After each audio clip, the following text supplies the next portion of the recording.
విశ్వాసమును బట్టి రాహాబను వేశ్య వేగుల వారిని సమాధానంగా చేర్చుకున్నందున అవిధేయులతో పాటు నశింపక పోయెను.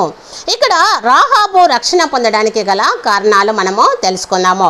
విశ్వాసమును బట్టి రాహాబను వేశ్య వేగుల వారిని సమాధానంగా చేర్చుకున్నందున అవిధేయులతో పాటు నశింపక పోయినని వాక్యము వివరిస్తుంది.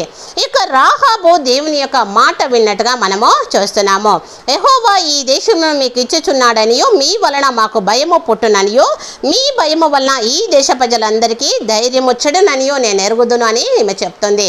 దేవుని మాట విన్నటువంటి స్త్రీగా ఉంటుంది. అదేవిధంగా ఈమె దేవుని యొక్క మాటలను గ్రహించినట్టుగా చూస్తున్నాము.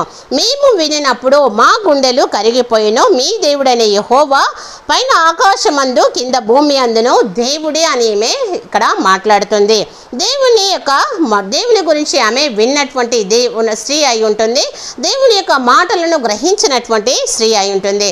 అంత మాత్రమే కాకుండా ఈమె దేవుని యందు విశ్వాసం ఉంచి విశ్వాసమును బట్టి రాహాబను వేశ్య వేగుల వారిని సమాధానంగా చేర్చుకునినందున అవిధేయతతో పాటు నశింపక పోయెను. ఆమె విశ్వాసం కలిగిన స్త్రీ అయి ఉంటుంది.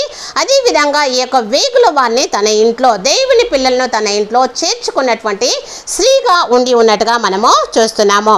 అంత మాత్రమే కాకుండా నా తండ్రిని నా తల్లిని నా అన్నదమ్ములను నా అక్క చెల్లెలను వారికి కలిగి ఉన్న వారందరినూ చావకుండా బ్రతుకనిచ్చి రక్షించినట్లుగా దయచేసి యెహోవా తోడని ప్రమాణము చేయడనెను.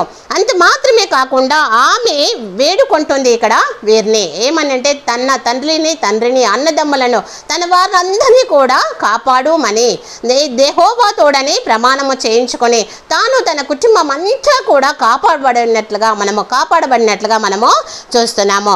అంత మాత్రమే కాకుండా ఈమె దేవుని యొక్క పిల్లలు చెప్పినట్లు చేసినట్టుగా మనము చూస్తున్నాము. నీవు మమ్మల్ని విడిచిన ఈ కిటికీ ఈ ఎర్రని దారము కట్టి నీ తండ్రిని నీ తల్లిని నీ అన్నదమ్ములను నీ తండ్రి ఇంటి వారిని అందరినీ ఈ ఇంట చేర్చుకొనుము అని దేవుని యొక్క వాక్యము బోధిస్తుంది. ఆమె తన ఇంటి వారిని అందరినీ కూడా తన ఇంట్లో చేర్చుకొని ఆ యొక్క వారి మాట విని ఆ యొక్క కిటికీకి ఎర్ర దారము కట్టినట్లుగా మనము చూస్తున్నాము. అదేవిధంగా ఆమె ఇల్లు పట్టణపు ప్రాకారం మీద ఉండెను. ఆమె ప్రాకారం మీద నివసించినది కనుక తాడు వేసి కిటికీ ద్వారా వారిని దింపెను. దేవుని యొక్క పిల్లల్ని దాచిపెట్టినటువంటి ఆమె అయి ఉంటుంది. ఈ యొక్క రాహాబు స్త్రీ దేవుని గురించి విన్నది. అంత మాత్రమే కాకుండా దేవుని గురించి గ్రహించినది, ఆమె విశ్వసించినది, దేవుని పిల్లలను చేర్చుకున్నది, దేవుని యొక్క సన్నిధానంలో వేడుకున్నది. అదేవిధంగా వారు చెప్పిన మాట విన్నది, వారిని దాచిపెట్టినటువంటి స్త్రీ అయి ఉంటుంది. రాహాబు రక్షణ పొందింది. రాహాబు వలె మనందరం కూడా ఉందముగాక. ఆమేన్.